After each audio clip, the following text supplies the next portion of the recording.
I'm Jen Taylor Skinner, and this is the Electorette. On this episode, I have a conversation with Lauren Baer. Lauren is a former congressional candidate for Florida's 18th congressional district and a foreign policy expert who served as an official in the Obama administration, also as a senior advisor to Secretaries of State Hillary Clinton and John Kerry. And Lauren joins me to discuss President Biden's foreign policy strategy, particularly his strategy in dealing with North Korea and Russia. We talk about how President Biden's approach differs from Trump's. And here's a hint, the difference is stark.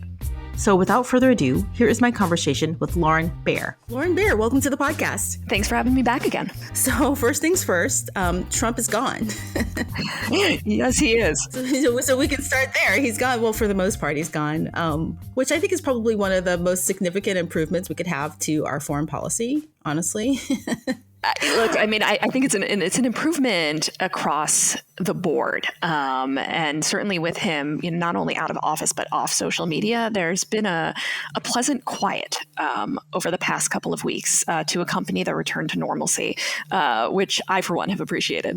For the past several years, our foreign policy has really suffered, right? Especially, in relation to Russia. If I could get your take on what Biden's approach and how it would differ in foreign policy to Trump's and how they both handle Russia. Sure. I mean, so let's, I guess, start by stepping back and looking at things big picture. Trump touted this so-called America First approach as his approach to foreign policy. But what America First really meant in practice was that Trump turned away from our alliances. He cozied up to dictators and strongmen. He sort of turned up his nose at multilateralism, pulled out of international agreements, stopped promoting U.S. values like democracy and human rights abroad, and actually left the United States in a very isolated position globally, and certainly not in the leadership role that we've been accustomed to seeing the United States in basically since the end of World War II.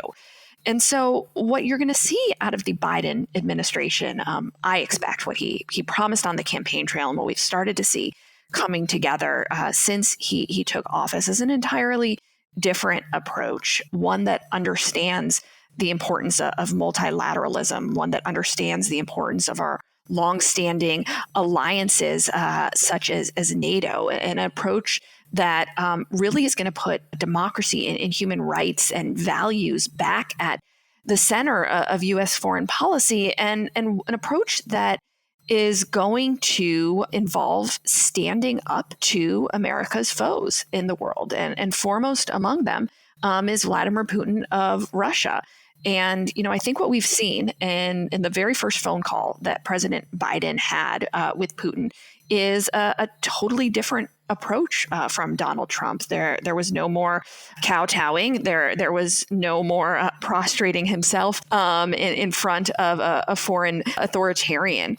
Instead, what we saw President Biden do was call out Russia's misdeeds over the last many years, their election interference, both in 2016 and in 2020, their hacking that we saw most recently in the massive SolarWinds hack, the bounties that they allegedly put on the heads of U.S. soldiers, and also their complete disregard for international norms, including human rights norms in their own country, shown most recently through the detention of Navalny.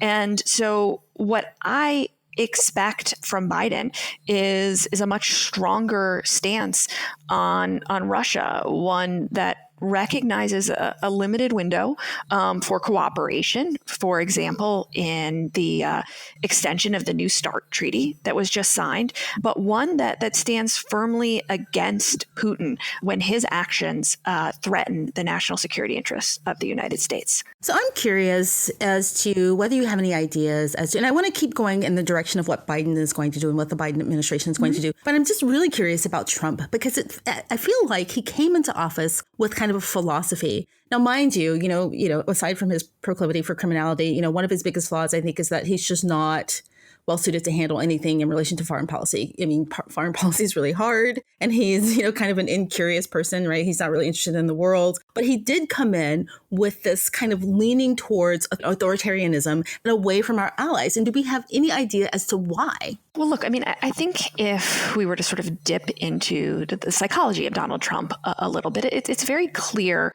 that he is someone who admires the use of brute force and power.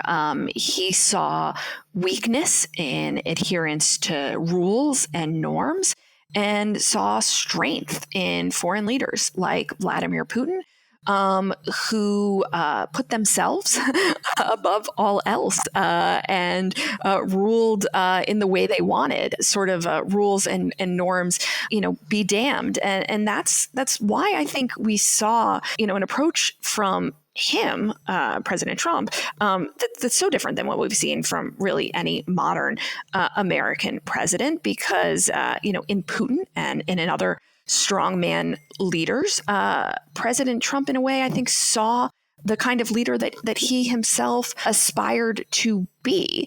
And at the same time, he was doing everything within his power to undermine those parts of the U.S. government that could have provided a more informed foreign policy. We saw under President Trump a complete gutting of the State Department, starting with Rex Tillerson and continuing under Mike Pompeo, a disdain for the career civil and foreign servants who are experts in international relations and really understand our bilateral and multilateral relationships inside out.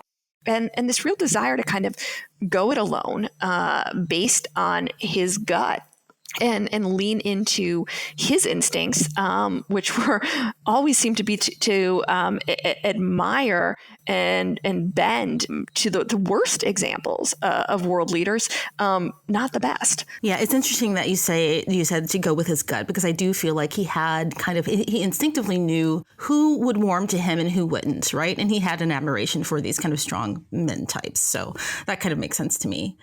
Can you tell me what is in the New START treaty under President Biden? So, I mean, basically what we're seeing here is an extension of a non-proliferation agreement. And, this, if you kind of take a step back and you go back to the Cold War, and the fear that existed at that time with nuclear weapons building up on both sides, the thought that one of them could be deployed by either the United States or at the time the USSR. And part of what got us out of that situation were agreements that set limitations on weapons development and use. And then, going back to Donald Trump, what we saw from his administration was a real non-interest in renewing these agreements. He didn't really see the value of that. But all of our other differences with Russia notwithstanding, it's these basic arms control agreements that have allowed a degree of stability since the Cold War. It's the reason students in American elementary schools no longer do nuclear attack drills, in terms of their emergency, safety preparedness. And so what I think it signals that we've seen this treaty extension, in the very earliest days of the Biden administration, is an understanding that despite everything else, we've got to ensure that there's not going to be nuclear proliferation on top of that, and that it's in our interest, our very strong national security interest, to ensure that we're not falling back into another nuclear arms race. Right. And it's interesting that President Biden knew immediately. And I think that goes to his, more sophisticated approach to foreign policy, where before I think there was just an absence of understanding a lot of these things. Trump, again, probably didn't really understand the history behind that. Right. I'm just assuming. Look, there was a total lack of interest in history, in details. And I think there was kind of a knee-jerk disdain for anything that had been done by anyone before him. And the result of that was just a tearing up and a stepping away from so many international agreements, old and new, that served the United States' interests. Trump simply did not see the value in multilateral cooperation. And I think what Biden and his team recognize is we live in a big, interconnected, complex world. And there are problems from arms control to climate change, to any number of other things that we can only solve if we work together. And so I think we're going to see a real leaning back in to global cooperation. Yeah. And like I said, foreign policy is hard. So that's at the very least, you have to be curious about it. But anyway. Do you remember when President Obama left office and, everyone made a big deal about his transition meeting that he had with Trump, right? Mm-hmm. And reportedly, one of the things he said to Trump was that North Korea is going to be your biggest, hardest foreign policy challenge, right? And, and I'm not really sure what happened. I know early on, Trump went over and, he had some meetings, something that, President Obama wasn't willing to do. They exchanged some letters, some some very friendly letters. And then there was kind of silence, and I'm not really sure what happened there. And I'm curious as to if you know what happened and what we can expect from President Biden in that respect. Sure. So what I think the North Korea example indicates, which is actually very similar to Russia, is a lot of the time when Trump thought that he was actually playing a strong hand, he was actually getting played. And, the one thing that Kim Jong-un wanted more than anything was the validation and the credibility that would come from meeting face to face with a United States president. And there was a reason that in all of the negotiations around North Korea before, that wasn't granted to him, because it was perceived of as something, the kind of concession that would only be given if North Korea undertook some really substantial reforms and some real efforts to limit their development of nuclear capabilities. Instead, what Donald Trump effectively did was give Kim everything he wanted without him having to do anything. And, there was a nice photo op around it. And what we saw in the aftermath was Kim going back to doing exactly what he'd been doing before, continuing to develop North Korea's nuclear weapons capabilities in a manner that is certainly threatening to our allies and North Korea's neighbors in Asia, but that also, has the potential to be a real security risk to Americans on American soil. And so again, I think what we saw in that approach is that, Trump's instinct that if he did something different, that it would change things up, that it would lead to a different outcome. That's not what happened at all. Instead, what happened is that Kim, just like Putin, ended up getting what he wanted, and the United States was really left with nothing to show for it in return. Right. And I find that a bit scary because in both cases, in Russia and in North Korea, after he, had these conciliatory meetings and, everything kind of went quiet, like they were both fine. North Korea, we didn't hear much about that anymore. And it's because they got what they wanted. And of course, Trump went around and he touted, because I'm just really good at this, right? And, I did something that Obama couldn't do. And of course, that was, like you said, farthest from the truth. But what bothers me is that we may see the fallout from those failures, years from now. I think that on some level is true. But on the other hand, I don't want to at all diminish the capability of this administration to actually change directions and take our foreign policy back to a position of strength. If you look at the people that Joe Biden has nominated, those that have been confirmed already, those that are awaiting confirmation, what it signals is that his approach to foreign policy is going to restore American leadership on the world stage, that it's not going to involve bending to dictators and authoritarians, and that he's appointing the kind of people with the real depth of knowledge and actual diplomatic experience that we can expect different outcomes in terms of the way the United States interacts in the world. And at the same time that he's doing this at the senior most levels, he's also taking real steps to do things like rebuild the State Department and its workforce from the ground up. And I think it's a really excellent signal to anyone who watches foreign policy that Biden's first trip to a cabinet agency, this is going to happen next Monday, is going to be an appearance at the State Department to make a speech about his foreign policy.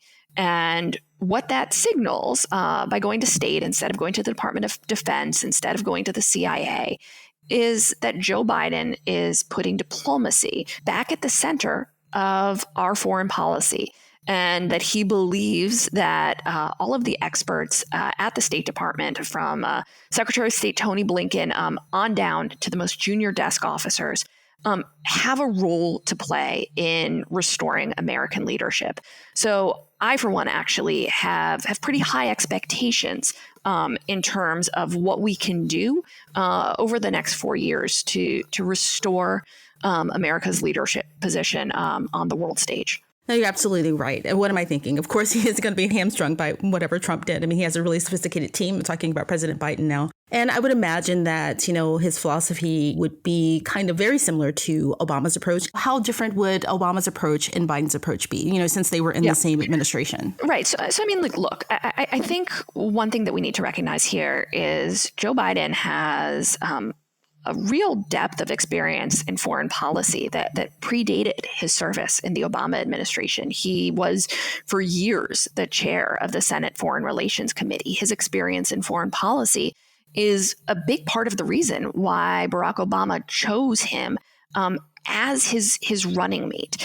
And so, Joe Biden brings to the presidency an understanding and also relationships globally that go back, not just to the Obama administration, but decades before that. And I think that's going to serve him well. But also, when we compare the Obama administration and the Biden administration, we're really talking about, a very changed world. Joe Biden is inheriting a really tricky situation here. I would say more difficult a situation, that any president, or the most difficult situation that any American president has inherited in decades. And I say that knowing full well that, Obama inherited the Great Recession, because what Joe Biden is walking into is a global pandemic on top of a recession, on top of a climate crisis, on top of a racial justice crisis domestically. And that's a lot to deal with at once. And what it's going to require is a degree of sophistication from Joe Biden in addressing the global elements of those crises, because dealing with the pandemic is going to require international cooperation. Dealing with the climate crisis requires international cooperation. Stabilizing the global economy requires international cooperation. And even restoring U.S. credibility to speak about things like human rights and democracy on the world stage requires us addressing our own checkered history here at home with issues like racial justice. So, I think Joe Biden is walking into a challenging situation, but what I expect to see from him is just leveraging that decades of experience that he has to get the best out of our allies and our alliances so that we can, tackle these problems head on. So back to Russia and what's been in the news lately. Who is Alexei Navalny? I know he's an opponent of Putin's. He has just been sentenced, I think, to several years. But can you just give us a quick, short history of who he is and what's happened? Sure. So Alexei Navalny is probably the most well-known opposition figure in Russia. Interestingly, he's by training a real estate attorney, but rose to prominence actually on YouTube by starting to post videos that were exposing corruption within the Russian system and within the Russian state. And why we've seen him in the headlines over the past year is because back in August, Putin did to Navalny what he has done to so many of his vocal opponents. He poisoned him. He tried to kill him with a nerve agent while he was on an aircraft, and Navalny was then evacuated to Germany in order to receive treatment and recover. And somewhat miraculously, he survived. But Navalny was actually on parole in Russia for some bogus charges that had been levied against him from a handful of years before. And the Russian state kept calling him to make court appearances while he was away in Germany. So there was essentially a warrant out for his arrest for failure to appear in court. And what Alexei Navalny did quite courageously was voluntarily choose to return to Russia. He got on a plane knowing full well that when it touched down on a tarmac in Russia, that he would be arrested, that he would be tried, and that he would likely be convicted and sent back to jail.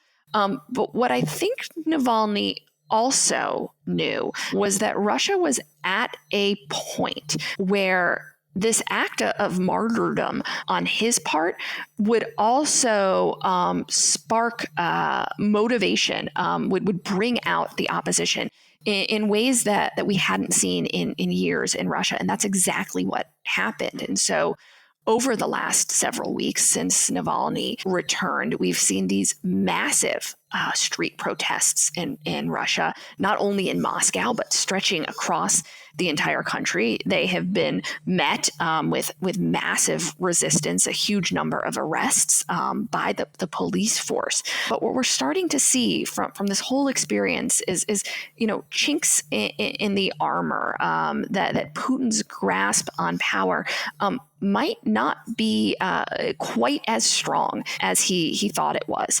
And, while I wouldn't expect immediate changes coming from this in terms of further democratization in Russia, I think what we're starting to see are signs of an opposition movement that could move us towards greater change in the years to come. What do we know about the Russian hacks, right? The hacking into our, solar winds and hacking into the U.S. government. There were several dozen agencies or, government networks that were hacked into. What do we know about that, the breadth of it, and what the Biden administration is going to do about it?